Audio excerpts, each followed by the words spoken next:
धन्यवाद नड्डा जी। मित्रों, आज 5 राज्यों का कैंपेन उत्तर प्रदेश में कैंपेन समाप्त होने के साथ समाप्त हो रहा है। ये 5 राज्यों के चुनाव में भारतीय जनता पार्टी ने एक वैज्ञानिक तरीके से वेल ऑर्गेनाइज कैंपेन कर जनसंपर्क का ये लोकतंत्र के महोत्सव में बहुत अच्छा और सफल प्रयास किया है। जैसे कि हमारी परंपरा है भारतीय जनता पार्टी की, जनसंघ के समय में चुनाव हमारे लिए सिर्फ सरकार बनाने का मौका नहीं होता है। हमारी आइडियोलॉजी, हमारे विचारधारा के प्रमुख मुद्दे, हमारी चुनी हुई सरकारों की कामगिरी, ये जनता तक पहुंचाना और जनता की समस्याओं को सुनकर जब नई सरकारें बनती हैं तब इसके आधार पर नीति निर्धारण कर ये समस्याओं के समाधान की दिशा में जाना। तो एक प्रकार से बूथ स्तर से लेकर प्रधानमंत्री जी, हमारे सर्वोच्च नेता तक, राष्ट्रीय अध्यक्ष जी तक, सभी कार्यकर्ता एक ही लय के साथ, एक ही स्पीड के साथ, एक ही दिशा में अलग अलग माध्यम से जनसंपर्क करते हैं।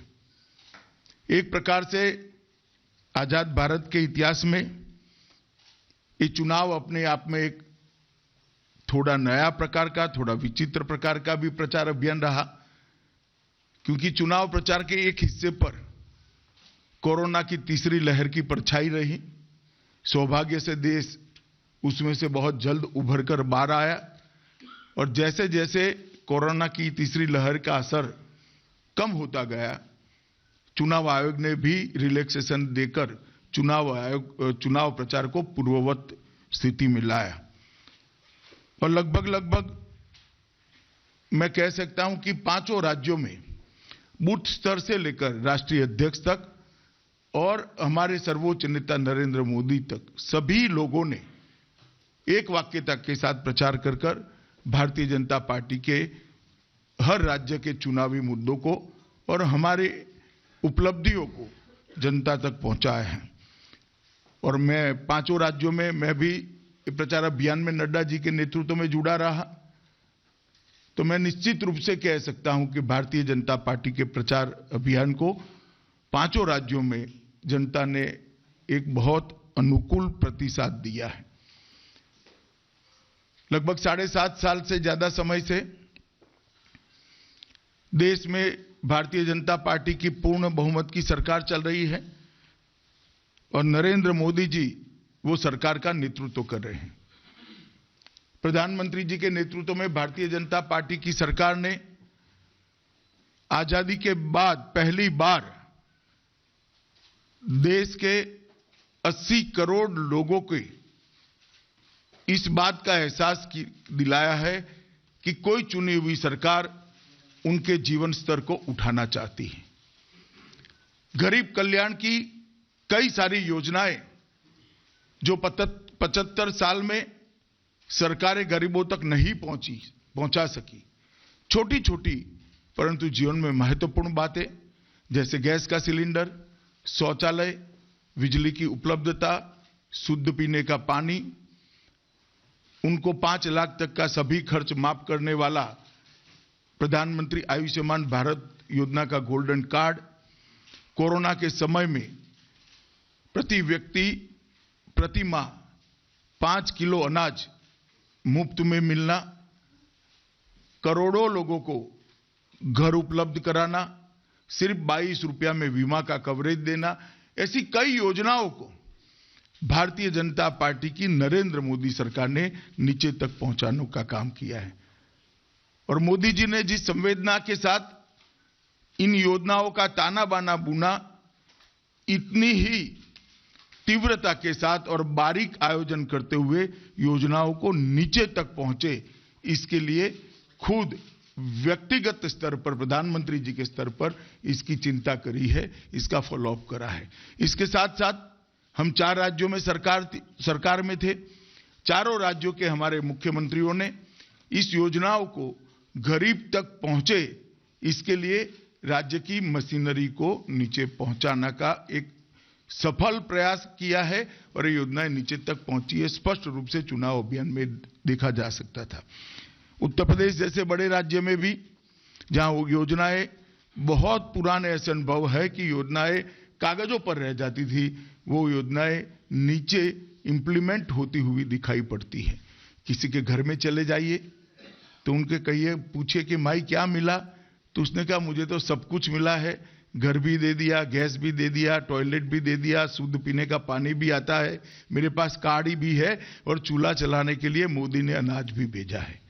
जब ये सुनते थे तो सार्वजनिक जीवन के कार्यकर्ता के नाते खूब संतोष और आनंद का अनुभव होता था। इसके कारण स्वाभाविक रूप से ये पांचों राज्यों में नरेंद्र मोदी जी का लोकप्रियता आजाद भारत के बाद किसी भी प्रधानमंत्री की लोकप्रियता से ऊपर चरम सीमा पर दिखाई पड़ी और इसका सीधा फायदा भारतीय जनता पार्टी को होता हुआ इस चुनाव में दिखाई पड़ा है। और मैं इसलिए विश्वास के साथ कह रहा हूं कि हम चारों राज्यों में फिर से सरकार बनाने जा रहे हैं और पंजाब में हम हमारी स्थिति को बहुत बेहतर करेंगे। पंजाब में पहली बार हम गठबंधन के नेता के रूप में, गठबंधन की सबसे बड़ी पार्टी के रूप में चुनाव लड़े हैं। मित्रों, मैं थोड़ी डिटेल में बात करूं तो उत्तर प्रदेश में कानून और व्यवस्था में बहुत बड़ा परिवर्तन योगी आदित्यनाथ के नेतृत्व में आया है।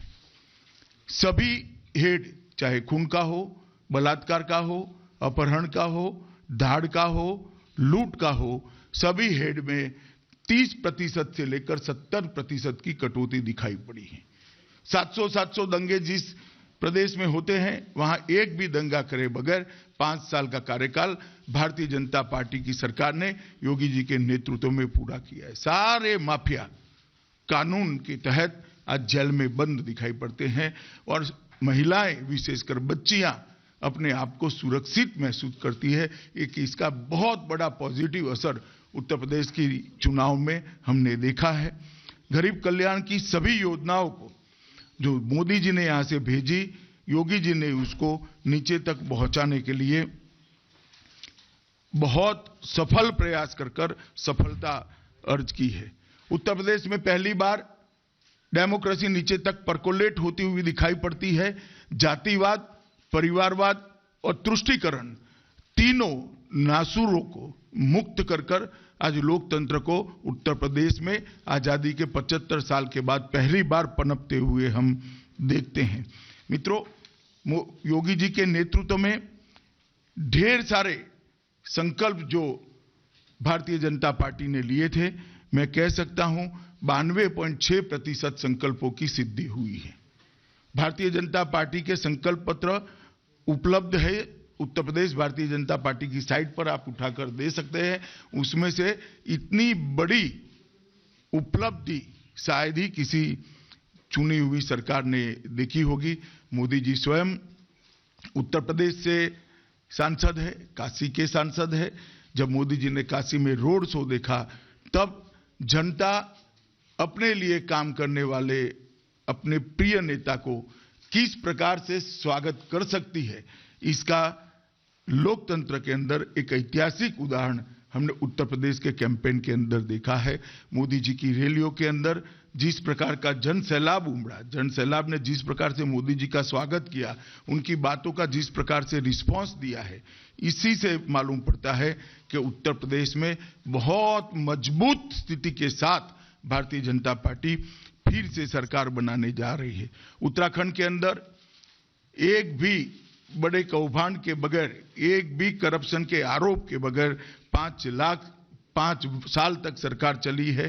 1 रैंक 1 पेंशन की उपलब्धि उत्तराखंड के घर घर तक आज उनको लगता है कि 40 साल के बाद नरेंद्र मोदी जी ने हमारी मांग को पूरा किया है। 1 रैंक 1 पेंशन से रिटायर्ड सैनिकों के सम्मान को उन्होंने सुरक्षित करने का काम किया है।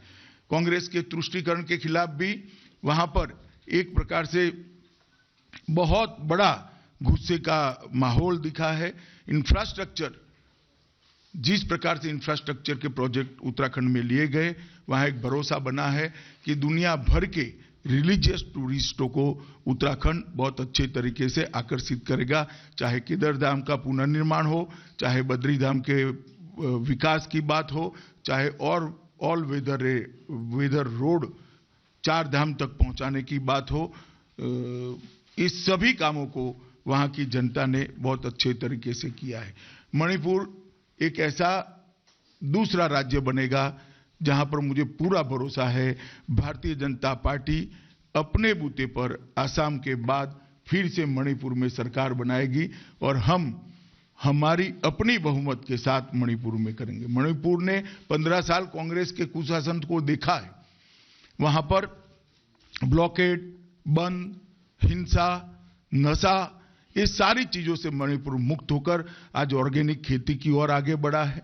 महिलाओं के बाजार वहां एस्टैब्लिश हुए हैं, मेडिकल के बड़े बड़े अस्पताल वहां पर एस्टैब्लिश हुए हैं। पहाड़ और घाटी के बीच में जो तनाव था, झगड़ा था, उसको पूर्णतया समाप्त करने में मोदी जी के नेतृत्व में भारतीय जनता पार्टी और हमारे वहां के मुख्यमंत्री ने भी बहुत बड़ा इसमें रोल निभाया है।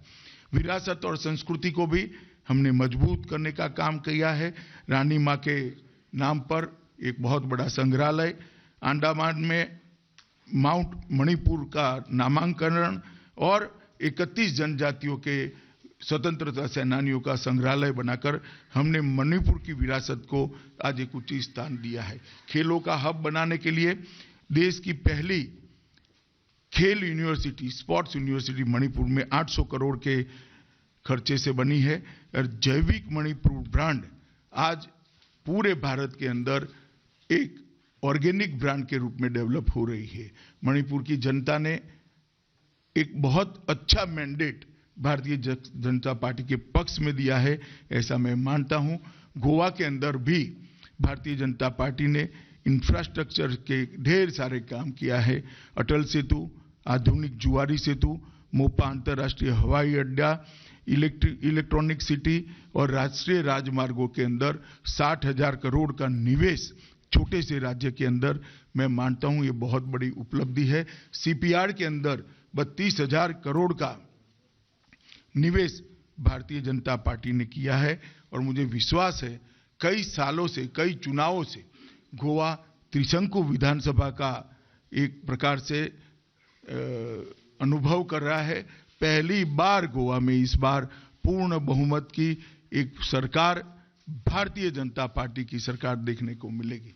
मित्रों, उत्तर प्रदेश का चुनाव आप सभी जानते हैं, देश के लोकतंत्र के अंदर बहुत महत्वपूर्ण है। हमारे देश का सबसे बड़ा प्रदेश है, 22 करोड़ की आबादी है, 403 विधानसभा की सीटें हैं और वहां पर जिस प्रकार से मोदी जी की सारी योजनाओं को योगी जी ने नीचे तक पहुंचाया है, उत्तर प्रदेश के अंदर हर क्षेत्र के अंदर, चाहे मेडिकल इंफ्रास्ट्रक्चर बनाना हो, चाहे मेडिकल कॉलेज बनाना हो, चाहे एजुकेशन का इंफ्रास्ट्रक्चर बनाना हो, चाहे खेलों के लिए सुविधा बनानी हो, चाहे 24 घंटा बिजली पहुंचानी हो, बिजली का उत्पादन बनाना हो, कृषि के उत्पादन के साथ साथ कृषि के भाव मिल पाए सुनिश्चित करना हो, देश में सबसे ज्यादा एमएसपी पर खरीदी करनी हो, हर क्षेत्र के अंदर हमारी सरकार ने यहां पर मोदी जी की सरकार के नेतृत्व में बहुत अच्छा काम किया है और पहली बार 15 करोड़ गरीबों के मन में एक आशा का दिया जगता हुआ मैंने कैंपेन के अंदर देखा है कि मोदी जी जो योजनाएं लेकर आए हैं वो उनके जीवन को देश के बाकी हिस्सों के और उत्तर प्रदेश के बाकी लोगों के साथ बरोबरी का जीवन जीने के लिए एक मौका देगा। इसके कारण आज एक आत्मविश्वास जगा है। जब लॉ एंड ऑर्डर ठीक हो जाता है तो परफॉर्म करने का एक मौका हर क्षेत्र के अंदर मिलता है। जब किसी भी व्यक्ति को सुरक्षा मिलती है, चाहे वो महिला हो चाहे वो पुरुष हो, सुरक्षा के भाव के साथ जब कोई कंट्रीब्यूट करने के लिए देश या राज्य के विकास के अंदर कंट्रीब्यूट करने के लिए निकलता है तो उसके परिणाम बहुत अच्छे होते हैं। कुल मिलाकर ये चुनाव अभियान आज समाप्त हो रहा है। उस वक्त मैं इतना कहना चाहूंगा कि नरेंद्र मोदी जी ने जातिवाद परिवारवाद और तुष्टीकरण की राजनीति की जगह पॉलिटिक्स ऑफ परफॉर्मेंस को जिस प्रकार से शुरू किया है, मैं मानता हूं न केवल भारतीय जनता पार्टी के लिए, भारतीय जनता पार्टी के लिए तो ये शुभ है ही है, परंतु हमारी डेमोक्रेसी के लिए, हमारे लोकतंत्र के लिए और हमारी लोकतांत्रिक परंपराओं के लिए भी ये जातिवाद, परिवारवाद और तुष्टीकरण से मुक्त पॉलिटिक्स ऑफ परफॉर्मेंस बहुत अच्छा समय लेकर आएगा, इसका मुझे विश्वास है। और मैं फिर से एक बार कहना चाहता हूं, मोदी जी और श्री जेपी नड्डा जी के नेतृत्व में भारतीय जनता पार्टी चारों राज्यों में जहां हम अधिकार में थे, जहां हम सरकार में थे, अच्छे बहुमत के साथ सरकार बनाने जा रही है। पंजाब के अंदर भारतीय जनता पार्टी हमारी पोजीशन को मजबूत करेगी और आने वाले दिनों में नड्डा जी के नेतृत्व में बूथ स्तर पर भारतीय जनता पार्टी के संगठन को भी मजबूत करने में हम कोई कसर नहीं छोड़ेंगे। अब आप सवाल पूछ सकते हैं। एक एक करके एक मिनट एक सेकंड बोलेंगे, आप नाम बोलेंगे। Devendra Parashar, India TV.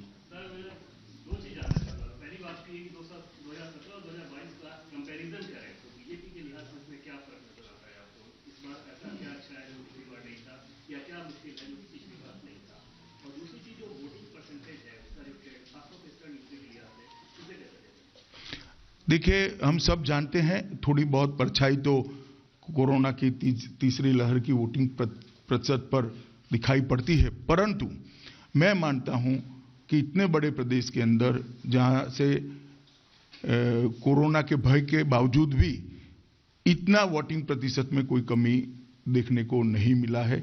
और जहां तक दो कैंपेन के बीच में सवाल था, 17 में हम वादा लेकर गए थे, अब वादा निभाकर ये नींव पर एक मजबूत इमारत बनाने का नया वादा लेकर गए हैं। तो राजनीति के अंदर जो लोग काम करते हैं, भारतीय जनता पार्टी जैसी पार्टी के और मोदी जी के नेतृत्व में जो काम करते हैं, वो सब के लिए ये निश्चित रूप से संतुष्टि का मुद्दा है कि हम जो वादे किए थे उसको सफलतापूर्वक पूर्ण कर पाए हैं। विनीत, टीवी 18।